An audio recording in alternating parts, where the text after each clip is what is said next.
桃鉄で攻略する日本地理、君の偏差値を上げる社長への道。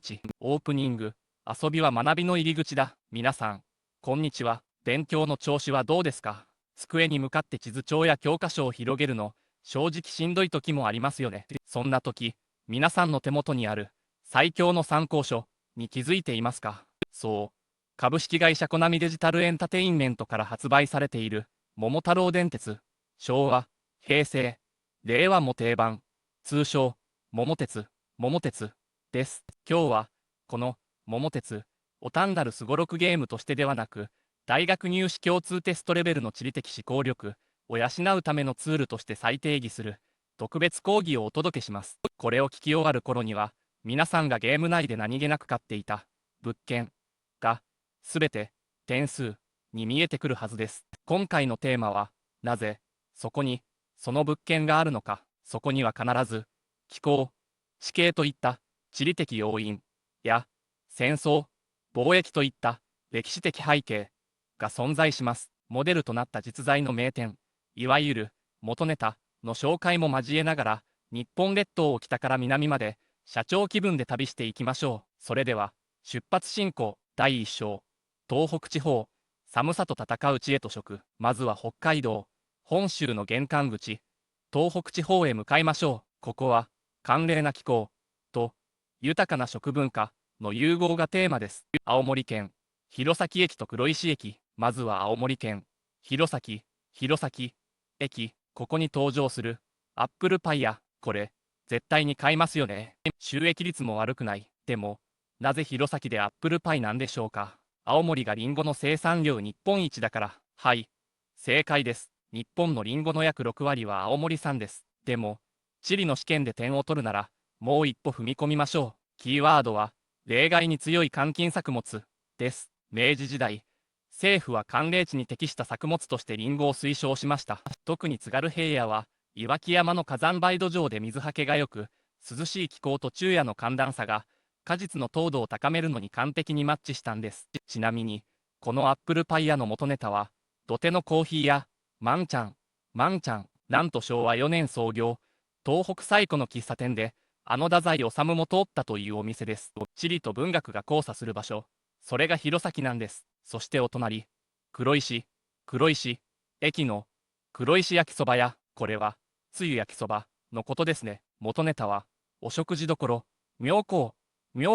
冷めた焼きそばに温かいそばつゆをかけて食べたのが発祥と言われています。これぞまさに寒冷地における身体を温めるための工夫。東北の食文化は常に寒さとの戦いから生まれているんです。岩手県盛岡駅。南下して岩手県盛岡駅。ここには南部せんべい屋があります。元ネタは白沢せんべい店。ここで質問。関東のせんべいと南部せんべい、決定的な違いは何でしょう？答えは原料です。関東は米、南部せんべいは小麦です。なぜかここで地理の重要単語が出ます。山瀬です。夏に太平洋から吹く冷たく湿った風、山瀬の影響で岩手の太平洋側は昔から冷害に苦しめられ、稲作が不安定でした。だから冷涼な気候でも育つ小麦や雑穀を育てるしかなかった。それが粉飾文化を発達させたんです。じゃじゃ麺もそうですね。元ネタは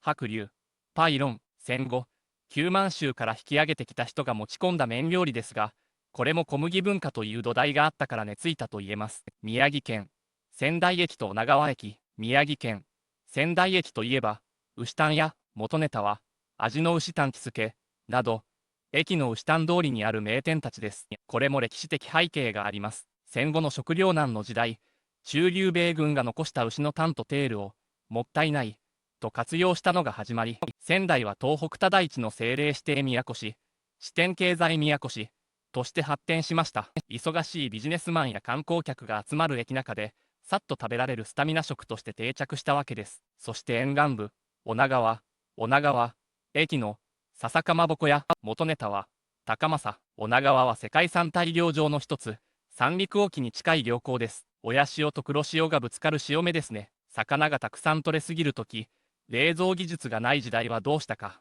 すり身にして焼いて保存したんです。これが水産加工業の立地理由です。秋田県、山形県、保存と交易、日本海側に移りましょう。秋田駅のしょっつる鍋や元ネタは、秋田料理茶碗やしょっつるはハタハタを発酵させた魚ひしを魚醤です。タイのナンプラーと同じですね。冬、雪に閉ざされる秋田では、タンパク質と塩分を保存するために発酵文化が発達しました。山形県鶴岡駅のカラカラせんべいや元ネタは、宇佐美せんべい店、黒糖を使ったお菓子ですが、本来、東北でサトウキビは育ちません。ではなぜ黒糖があるのか。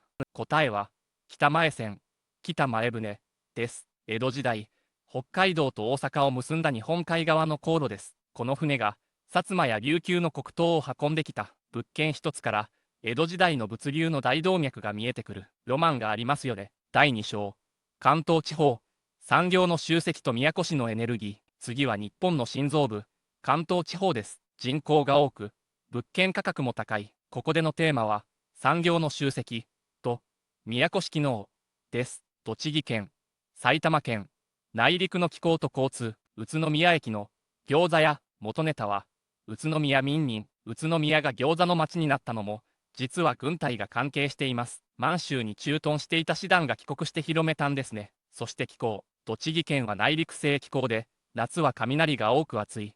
冬は、ふたら、おろし、というからっ風で寒い。スタミナをつけるニンニクや、近郊農業で作られるニラ、白菜の消費地として、餃子は理にかなっていました。埼玉駅、大宮の鉄道記念館、これは、鉄道博物館ですね。大宮は東北、上越、北陸新幹線が分岐する交通の結節点。濃度、明治時代から鉄道工場があり、鉄道の町として発展しました。交通の要衝には、それに関連する産業や施設が集まるという典型例です。千葉県、畑作と調味料、千葉県に行きましょう。佐原、佐原、駅のピーナッツもなかや元ネタは、虎やかし、千葉県は落花生、ピーナッツの生産量日本一、シェア約8割です。なぜか、キーワードは、関東ローム層、火山灰土壌で水はけが良すぎるため、稲作には向きませんが、落花生やさつまいもには最適なんです。これを、適地適作と言います。そして銚子、駅の濡れせんべいや元ネタは、銚子電気鉄道、銚子は醤油の町でもあります。湿度の高い気候が麹の発酵に適していました。醤油があるから、せんべいも名物になる。産業は連鎖するんです。ちなみに、銚子電鉄は鉄道事業の赤字をこの濡れせんべいの売り上げで補填して生き残っています。これは現代の地方ローカル線が抱える課題と、経営多角化の生きた教材ですね。東京都、神奈川県、巨大市場と開港の歴史、東京駅の超丸デパート、モデルは、大丸東京店、駅直結のターミナルデパートです。地下食品売り場、いわゆるデパ地下は、新幹線に乗る人々の需要を一手に引き受けています。宮古新回帰や再開発によって、商業機能がさらに駅周辺に集積しています。横浜、中華街駅の中華飯店、元ネタは、456歳間、456歳間、など、1859年の開港以来、外国人居留地として発展した歴史がそのまま町になっています。神戸、長崎と並ぶ日本三大中華街、貿易港としての機能が、人の移動と定住、そして食文化をもたらしたのです。第3章、中部地方、多様な地形と産業のるつぼ。中部地方は、日本海側、内陸、太平洋側で全く顔が違います。この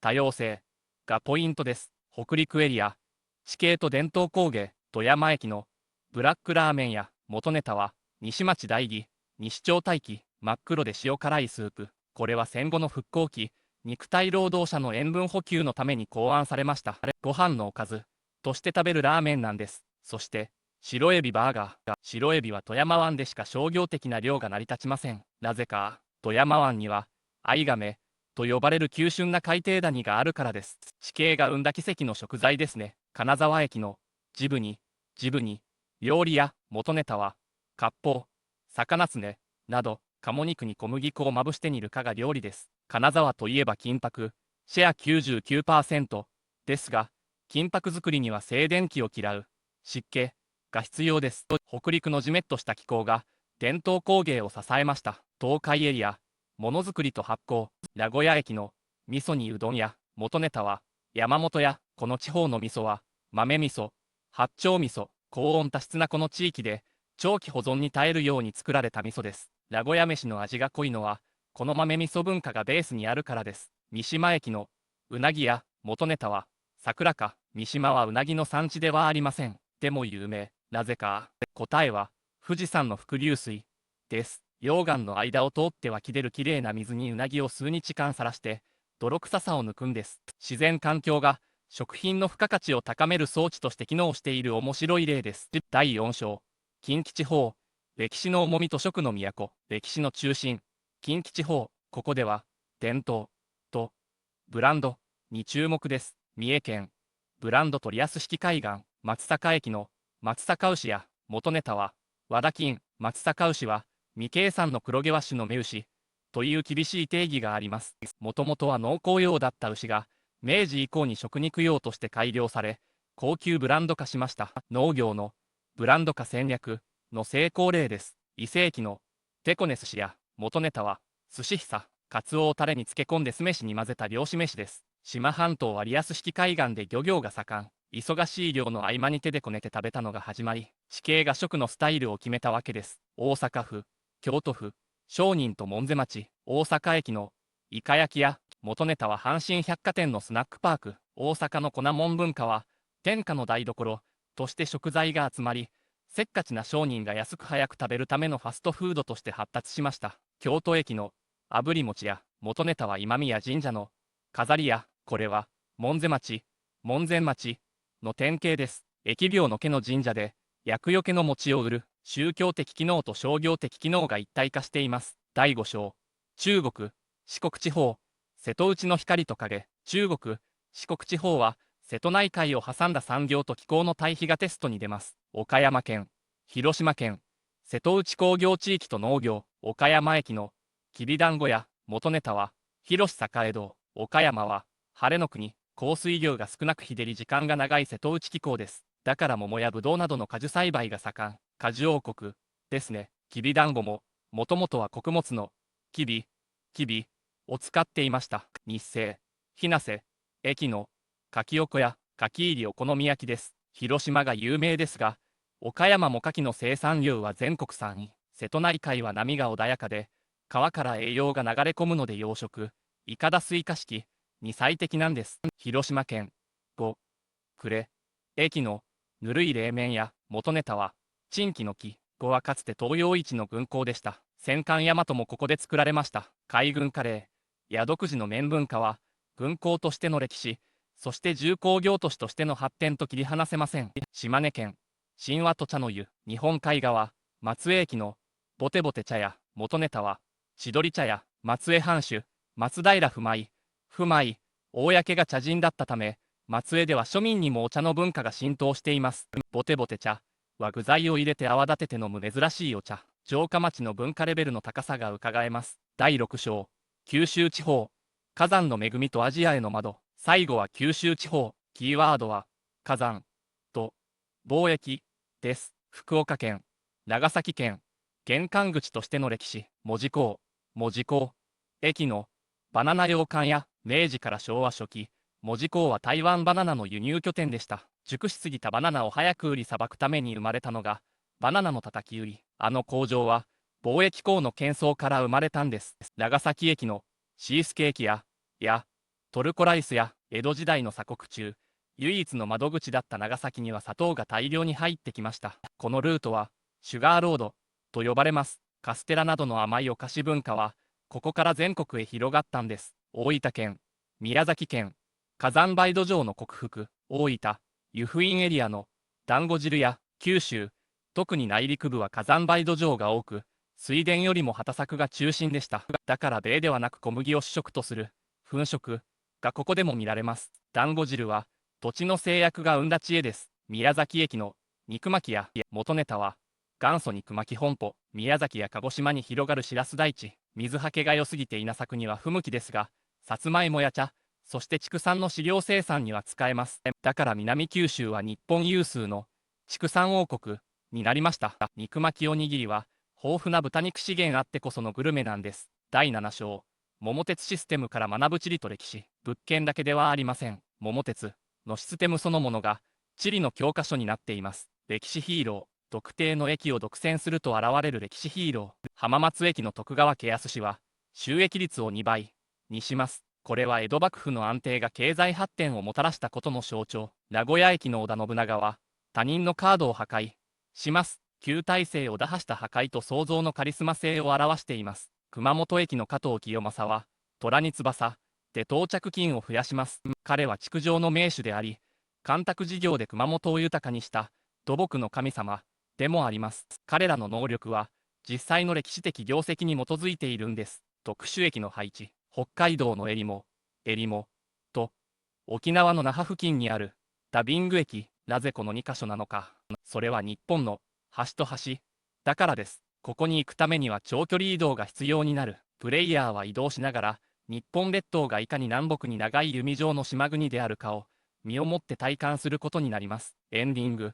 教室の外にこそ学びがある。いかがでしたか。たかがゲーム、されどゲーム、桃鉄のマップには、生産量日本一の誇り、厳しい気候への適応、そして歴史の積み重ねが、すべて、物件、という形で埋め込まれています。次にサイコロを振って、どこかの駅に止まったとき、物件リストを眺めてみてください。あ、これラジオで言ってた、敵地的策、だ、これは、北前線の影響だな、と気づく瞬間が必ずあります。その瞬間こそが、知識が定着した証拠です。その知識は、定期テストや入試で必ずあなたの武器になります。遊びながら真似べ、楽しみながら考えろ。それが、最強の社長、そして最強の受験生になる近道です。それでは、また次の講義でお会いしましょう。あなたの列車が良い目的地に到着しますように。